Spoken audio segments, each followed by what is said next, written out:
ತುಂಬ ಗಲಾಟೆ ಮಾಡಿ ತುಂಬ ಡ್ಯಾಮೇಜ್ ಮಾಡಿ ಒಬ್ಬರು ಹೋಗ್ಬಿಟ್ರು ನನ್ನ ಲೈಫಲ್ಲಿ. ನನಗೂ ಆಗುತ್ತೆ ಅಲ್ವಾ. 2-3 ದಿವಸ ಕಂಪ್ಲೀಟ್ ಫೋಕಸ್ಸು ಅವ್ರ ಬಗ್ಗೆ ನಾನು ಸಿಸ್ಟಮಲ್ಲಿ ಏನಾದ್ರು ಇದೆಯಾ ಅಂತ ನಾನು ಚೆಕ್ ಮಾಡ್ಕೊಳ್ತಾನೇ ಇದ್ದೀನಿ ಎವ್ರಿ ಮೂಮೆಂಟ್.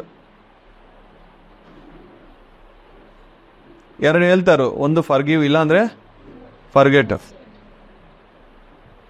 ಚೆಕ್ ಮಾಡ್ತಾ ಇರಬೇಕು.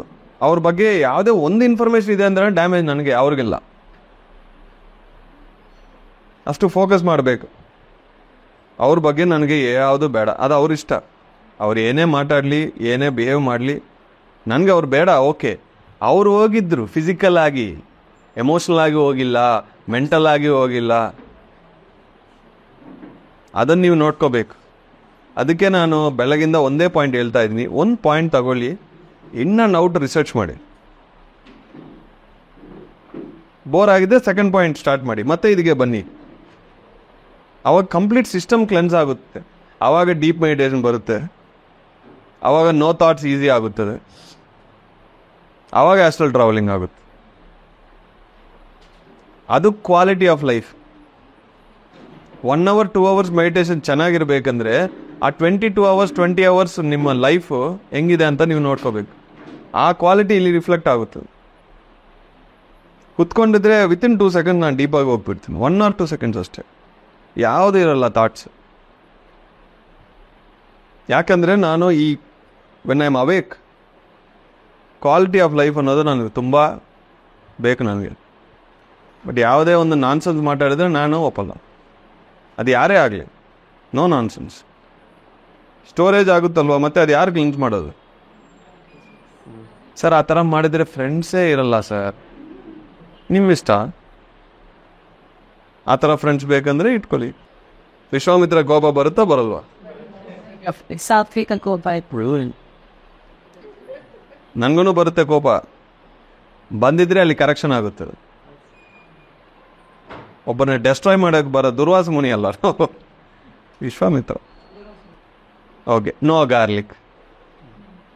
ಸರ್ ಮನೆಯಲ್ಲಿ ಓಕೆ ಸರ್, ರಿಲೇಟಿವ್ಸ್ ಮನೆಗೆ ಹೋಗ್ತೀವಿ, ಹೋಟೆಲ್ಗೆ ಹೋಗ್ತೀವಿ. ಒಂದು ಹೋಟೆಲ್ಗೆ ಹೋಗಿದ್ದೀನಿ, ವಿತೌಟ್ ಗಾರ್ಲಿಕ್ ಏನು ಸಿಗುತ್ತೆ ಅಂದರೆ ಒಂದು ಗ್ಲಾಸ್ ನೀರು ಸಿಗುತ್ತೆ. ಅದು ಓಕೆ ಥ್ಯಾಂಕ್ ಯು ಅಂತ ಬಂದುಬಿಟ್ಟಿದ್ದು ಅಷ್ಟೆ. ಎಷ್ಟೋ ಸತಿ ನಾನು ಪ್ರಚಾರಕ್ಕೆ ಹೋಗಿದ್ರೆ ಏನು ಸಿಗಲ್ಲ, ಬರೀ ಒಂದು ಮೊಸರನ್ನ, ಇಲ್ಲಾಂದರೆ ಮ್ಯಾಂಗೋಸು, ಫ್ರೂಟ್ಸ್ ಅಷ್ಟೇ. ಏನಾಗುತ್ತೆ? 1 day 2 days ಹೋಗಿ ಒಂದು 21 days ಓನ್ಲಿ ವಾಟರ್, ಯಾವಾಗಲ ಸ್ವಲ್ಪ ಲಿಕ್ವಿಡ್ ತಗೊಂಡಿದ್ದೀನಿ ನಾನು. ಏನಾಗಿಲ್ಲ, ಶರೀರ ಚೆನ್ನಾಗಿತ್ತು, ಇನ್ನೂ ಲೈಟ್ ಆಗಿದ್ದೀನಿ ಬಾಡಿ. ಅವಾಗ ಅಂದ್ಕೊಂಡಿದ್ದೀನಿ ಇಷ್ಟು ಸಂಪಾದನೆ ಇದ್ದ ಊಟಕ್ಕೆ ಮಾಡ್ತಾ ಏನಿಲ್ಲ ಅಂದ್ರೆ ಚೆನ್ನಾಗಿದೆ ಅಲ್ವಾ ವಿಜ್ಞಾನ. ಆ ಮೈಂಡ್ ಸೆಟ್ ಚೇಂಜ್ ಆಗಿದೆ. ಅನುಭವ ಬರಬೇಕು. ಉಪವಾಸ ಅಂತಾರೋ, ಟ್ರೈ ಮಾಡಬೇಕು. ನಾವು ಕಸಿನ್ ಒಬ್ಬರು ಬಂದರು. ಮುಂಚೆ ನಾನು ಅನ್ನೋದು ಹೋಟೆಲ್ ಇತ್ತು HSR, ಇವಾಗ ಕ್ಲೋಸ್ ಮಾಡಿದ್ರು. ನಮ್ಮ ಕಸಿನ್ ಒಬ್ಬರು ಬಂದರು, ನಾನು ಹೋಗಿದ್ದೀನಿ.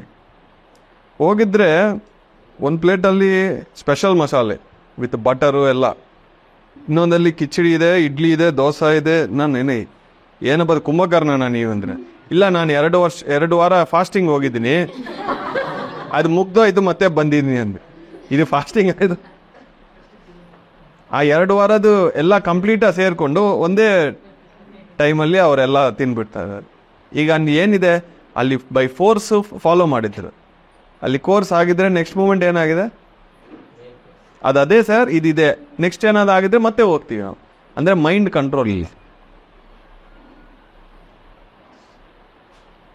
ಆಫೀಸ್ಗೆ ಹೋಗ್ತೀವಿ, ಟ್ರಾವೆಲ್ ಮಾಡ್ತೀವಿ, ಕಷ್ಟ ಆಗುತ್ತೆ. ಟ್ರೈಯೇ ಮಾಡಿಲ್ಲ, ಜಡ್ಜ್ಮೆಂಟ್ಸ್ ಮಾಡ್ತೀವಿ. ಅದು ನಮ್ಮ ಹತ್ರ ಆಗಲ್ಲ. ಎಷ್ಟು ಸತಿ 100 ಸತಿ ಟ್ರೈ ಮಾಡಿದ್ರ? ನನ್ನ ಹತ್ರ ಆಗಲ್ಲ ಅಂತ ನೀವೇನಾದ್ರು ಒಂದು ಸ್ಟೇಟ್ಮೆಂಟ್ ಇದೆ ಅಂದರೆ ಲೈಫಲ್ಲಿ, how many times did you try?